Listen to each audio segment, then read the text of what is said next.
नमस्कार दोस्तों, कैसे हैं आप सब। उम्मीद करता हूं आप सब बेहतर होंगे, सकुशल होंगे। दोस्तों, हमारे एक मित्र हैं जिन्होंने हमसे व्हाट्सएप पर हमारे पास मैसेज किया, और मैसेज भाई ने जो किया उसमें जो उनका लास्ट में जो सबसे भयंकर कॉन्फिडेंस था वो जबरदस्त था, धमाकेदार था। भाई ने हमारे पास व्हाट्सएप पर मैसेज किया, हमें बताया कि भाई का नाम अनुपम है और वो नोएडा में रहते हैं। 14 तारीख को उनके साथ ये हुआ था। उनका फिल्म भी कुछ लोगों ने धोखे से बना लिया था। एफबी पर पहले फ्रेंड रिक्वेस्ट भेजी, उसके बाद व्हाट्सएप नंबर का आदान प्रदान किया, उसके बाद धोखे से उनका वीडियो बनाकर और उनके पास भेजा गया, उनकी फिल्म क्रिएट करके उनके पास भेजा गया। फिर फिरौती मांगी गई, पैसे की डिमांड की गई। भाई ने उनको 5,000 रुपए दे भी दिए। उसके बाद भाई देर आए दुरुस्त आए, बट भाई को समझ आ गया कि वो किस तरह के जाल में फंसा है। उसके बाद भाई ने हमारे वीडियोस वगैरह देखे, उसके बाद भाई ने उनको ब्लॉक किया, और उसके बाद भाई अगले रोज थाने जाते हैं, पुलिस स्टेशन जाते हैं कंप्लेंट दर्ज करवाने के लिए। और पुलिस वालों के सामने ही उस दिन व्हाट्सएप पर उन लोगों का दोबारा से फिरौती मांगने के लिए फोन आ जाता है, और पुलिस और इस बार भाई का फोन उठाते हैं रियल पुलिस वाले, क्योंकि भाई थाने में उस समय मौजूद थे। भाई ने अपना फोन दिया पुलिस वालों को बात करने के लिए, और पुलिस वालों ने उनको हड़का दिया। इसके बाद वो लोग डर के मारे उन्होंने नंबर ब्लॉक कर दिया। भाई ने भी अपनी साइड से उनका नंबर कर दिया ब्लॉक। उसके बाद भाई घर पे आते हैं और उनके खिलाफ साइबर क्राइम में ऑनलाइन कंप्लेंट दर्ज भी करवा देते हैं। दर्ज करवाने के बाद भाई हमसे एक और प्रश्न करते हैं। भाई कहते हैं कि वो लोग व्हाट्सएप पर ही कॉल क्यों करते हैं, वो नॉर्मल वॉइस कॉल क्यों नहीं करते हैं, और उनके नंबर पर इनकमिंग कॉल भी बंद हुई रहती है। तो इसका जवाब भी मैं आपको भाई दे दूंगा, बट इसका जवाब थोड़ा विस्तार से देना पड़ेगा, क्योंकि बहुत टेक्निकल इश्यूज हैं। बट मैं आपको इतना बता दूं कि ये सब वो इसलिए करते हैं अपनी सिक्योरिटी के लिए, ताकि वो लोग सेफ रह सकें, पुलिस उनको पकड़ने में मतलब नाकाम रहे, पुलिस उनका पता ना चला सके। इसीलिए वो लोग आपसे व्हाट्सएप पर ही सिर्फ व्हाट्सएप वॉइस कॉल पर बात करते हैं।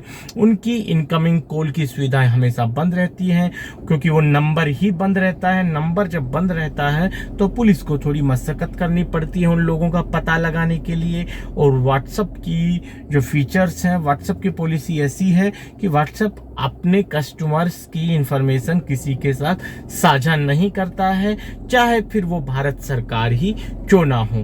तो पुलिस को भी बड़ी दिक्कत आती है व्हाट्सएप के जरिए उन लोगों तक पहुंचने में, और इसीलिए उन लोगों की गिरफ्तारियां होने में थोड़ा समय भी लगता है। तो ये कारण होता है कि भाई उनकी इनकमिंग बंद होती है, क्योंकि वो सिम बंद ही रखते हैं। उस सिम से वो सिर्फ व्हाट्सएप इस्तेमाल करते हैं, वो सिम बंद रहती है, वो उस नंबर से सिर्फ व्हाट्सएप वो लोग इस्तेमाल करते रहते हैं। उसके बाद भाई ने अंत में हमसे कहा कि 5,000 रुपए मैंने उनको दिए हैं, अगर आप मेरे 5,000 रुपए वापस दिलवा देते हैं तो मैं आपको वचन देता हूं 500 रुपए आपको मेरी तरफ से पक्का वचन देता। मतलब कितना जबरा कॉन्फिडेंस है। मतलब 5,000 भाई का रुपए अगर इनको वापस मिल जाता है तो भाई मुझे 500 रुपए देंगे, और इस बात का वचन भी दे रहे हैं। भाई वचन की बात ऐसी है, मुझे नहीं चाहिए।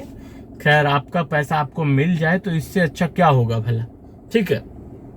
और मतलब आपने चलो 500, मैं तो सोच रहा था कहीं आप ये ना बोल दो कि 5 रुपए मेरी तरफ से इनाम के लिए, क्योंकि 500 तो ज़्यादा नहीं हो जाएंगे। 5,000 चलो आपके मिल भी जाते हैं, फिर भी आप 500 दे रहे हैं तो चलो कोई बात नहीं। बात यह है कि पैसे मिलेंगे या नहीं मिलेंगे।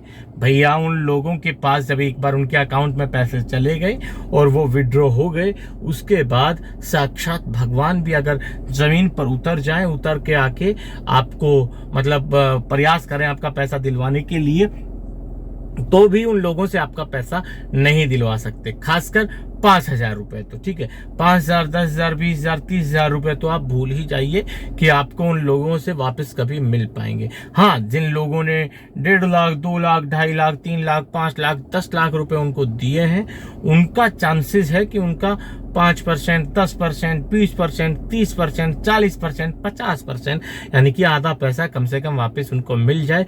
वो भी तब जब वो उसके खिलाफ कंप्लेन करते हैं और पूरी प्रक्रिया फॉलो करते हुए, पुलिस को प्रेशर डालते हुए उनकी गिरफ्तारी हो जाती है। उसके बाद 10-5% पैसा वापस मिलने के चांसेस होते हैं। अन्यथा इस तरह के मामलों में पैसा एक बार चला जाता है तो आना लगभग असंभव होता है, खासकर छोटी मोटी रकम। पहली चीज, आपने कंप्लेन नहीं की भाई, ठीक है, आपने ऑनलाइन कंप्लेन की, ठीक है, अच्छी बात है, बट आप अगर प्रेशराइज करते हैं ऑनलाइन कंप्लेन करने के बाद, तो अगर आप कामयाब हो जाते हैं पुलिस द्वारा उनकी गिरफ्तारी करवाने में, तो हो सकता है कि आप पुलिस वालों से बोलकर कि आपको अपना पैसा वापस चाहिए, बस ठीक है, आप उनके खिलाफ केस वगैरह सब बाकी चीजें, मुझे अपना जो फाइनेंशियल नुकसान हुआ है उसकी भरपाई चाहिए, मुझे मेरा पैसा वापस चाहिए जो मैंने उनको दिया है। तो ऐसी स्थिति में अगर आप उनसे डील कर लेते हैं, उन फ्रॉड करने वालों से, तो उन साइबर अपराधियों से, तो आपका पैसा मिलने के चांसेस होते हैं। वरना लीगल अप्रोच से आप जब इसमें आगे जाते हैं तो पैसा नहीं मिलता है, बिल्कुल नहीं मिलता है, क्योंकि वो अगर आपका पैसा एक बार हाँ भर देंगे तो न जाने कितने लोगों को पैसा उनको वापस देना पड़ेगा। वो लोग ऐसा नहीं है कि उनका पैसा कहीं स्टॉक मतलब रहता हो, कहीं वो स्टोर करके रखते हो, नहीं, वो सड़क छाप लंपट है। वो अगर एक दिन में 20,000 रुपए भी फिरौती के वसूलेंगे तो 20,000 के 20,000 रुपए अगले दिन तक खर्च भी कर देंगे। अयासियों में, तरह तरह के शौक मौज में, मोबाइल में, बाइक में, कार में, पेट्रोल में, डीजल में, इस तरह की चीजों में वो सारे पैसे खर्च कर देते हैं। और जब पुलिस उनको गिरफ्तार भी करती है तो वो हाथ खड़े कर देते हैं। उस समय वो बिल्कुल नंगे बुच्चे होते हैं। उनकी पूरी जिंदगी भर वो इस तरह का फ्रॉड करते रहेंगे, इस तरह की फिरौती मांगते रहेंगे, फिर भी उनके घर पर मुंह से ही कबड्डी खेलते रहेंगे, ठीक है, फिर भी उनकी बहनें, मतलब मैं क्या बताऊं यार, अब सब निकल जाएगा। उनकी हालत ऐसी ही रहेगी जैसे मतलब क्या, बहुत बेकार, मतलब वहीं सुअर खेल रहे हैं कीचड़ में, वहीं खाना खा रहे हैं, वहीं नहा रहे हैं, धो रहे हैं। गंदगी तो खैर उनको पसंद ही होती है, बट फिर भी वो कुछ नहीं कर पाते हैं, क्योंकि उनको पैसा सेव करना नहीं आता है।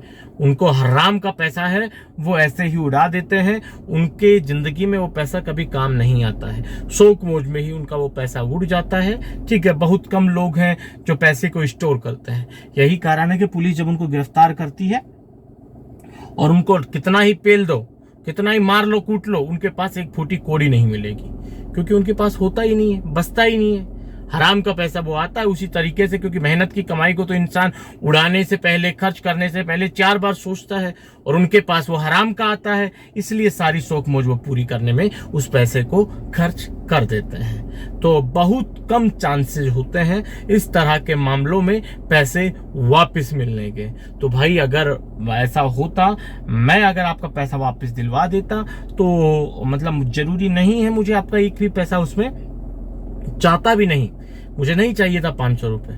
अगर वो पैसा देते तो मैं आपको पैसा बिल्कुल वापस दिलवा सकता था, आपको बिना कोई परेशानी के। बट वो लोग ऐसा करते नहीं हैं।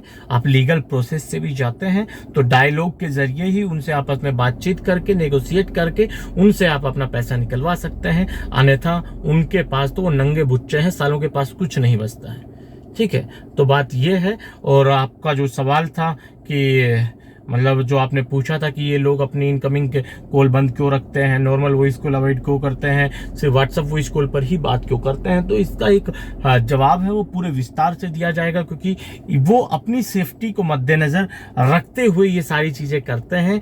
अपनी सेफ्टी को ध्यान में रखते हुए ही वो अपनी इनकमिंग कॉल को बंद रखते हैं। उस नंबर से सिर्फ व्हाट्सएप इस्तेमाल करते हैं, और जिस नंबर से वो इनकमिंग कॉल उठाते हैं वो नंबर ज्यादा दिन तक वो अपने पास रखते भी नहीं है। उस नंबर को या तो इधर उधर बेच देते हैं या फिर बंद करके उस नंबर को बाद में व्हाट्सएप के नंबर से इस्तेमाल करते हैं। दोस्तों आज के इस वीडियो में इतना ही। जल्द मिलते हैं नया वीडियो लेकर, नई जानकारी के साथ। रखिए तब तक अपना ख्याल। जय भीम, जय हिंद की सेना साथियों।